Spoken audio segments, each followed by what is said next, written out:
going to find and sentence Mr. Johnson on the conspiracy to commit first-degree murder, 35 years.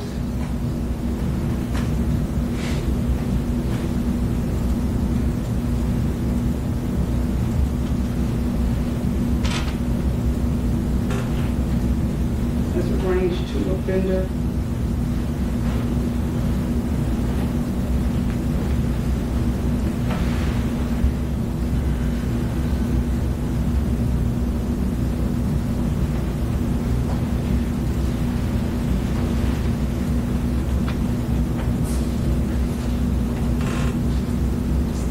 To the convicted felon in possession of a firearm, I'm going to sentence him to 15 years.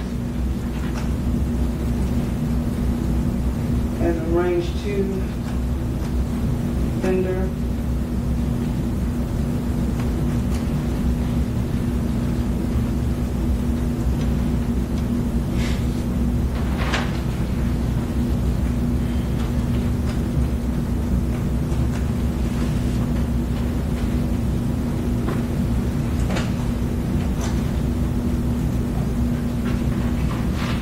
State has asked this court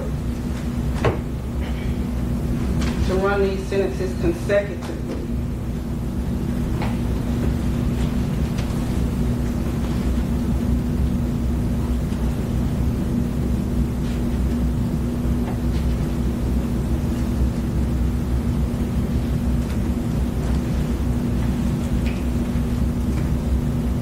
They've asked me to find that the defendant is an offender whose record of criminal activity is extensive.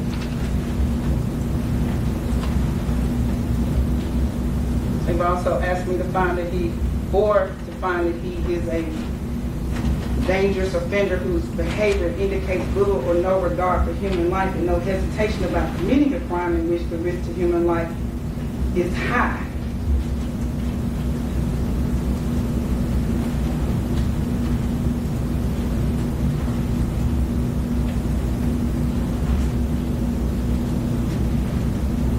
The court also has to find that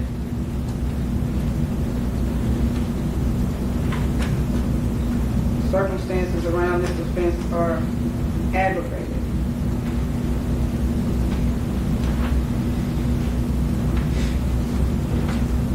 That confinement for an extended period of time is necessary to protect society from the defendant's unwillingness to lead a productive life and the defendant's resort to criminal activity in furtherance of an anti-societal lifestyle. And the aggregate length of the sentences reasonably relate to the offense of which the defendant stands convicted.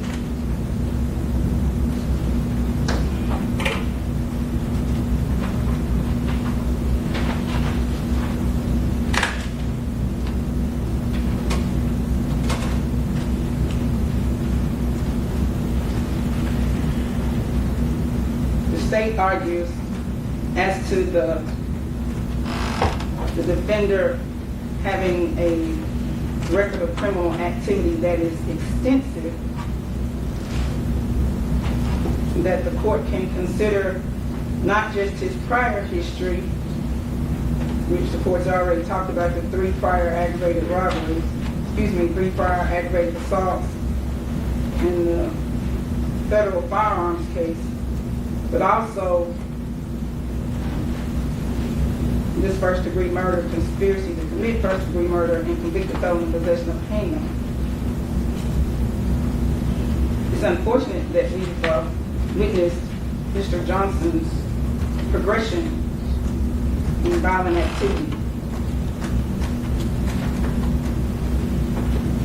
He's had these prior convictions which dealt with firearms, which dealt with violence and the lack of regard for human life. And it didn't get any better, it got worse. A whole lot worse.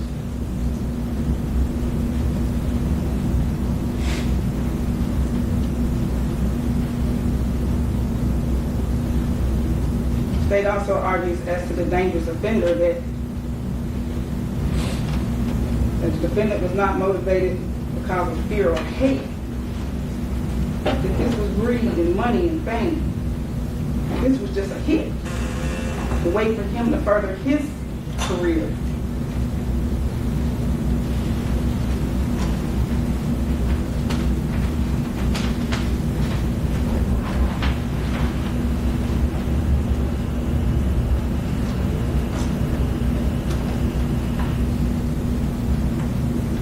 The defense argues that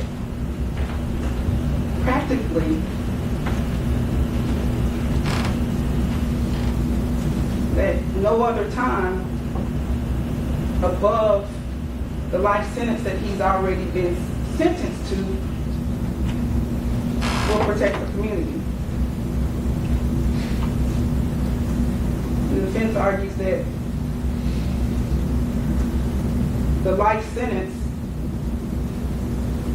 will make Mr. Johnson eligible for parole somewhere around 70 or in his mid-70s.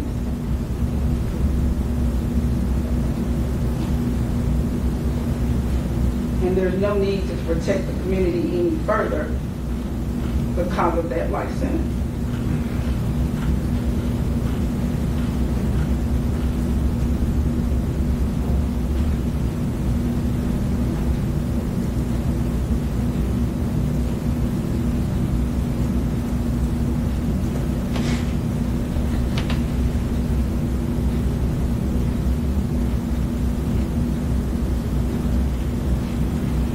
I don't know that the court agrees with that.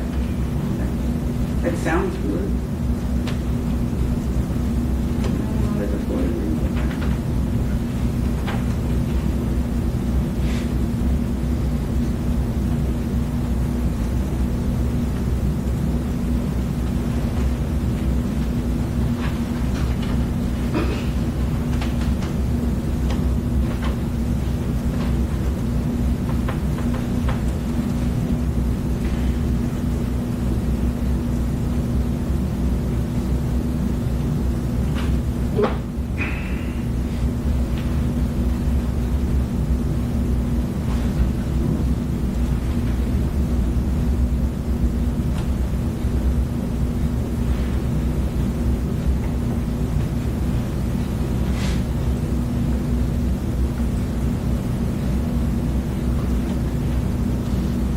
These were crimes that were committed in our community in the middle of the day, in broad daylight, other people around,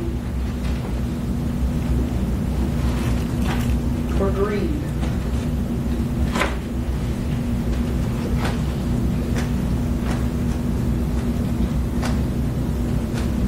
For greed, money, and fame.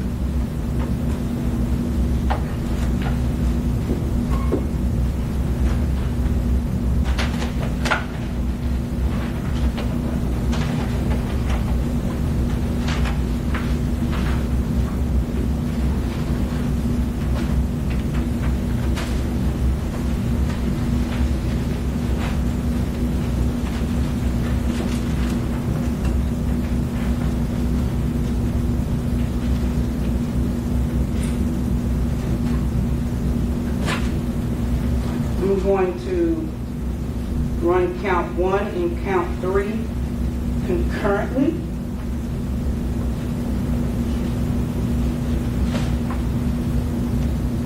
But consent to the life sentence.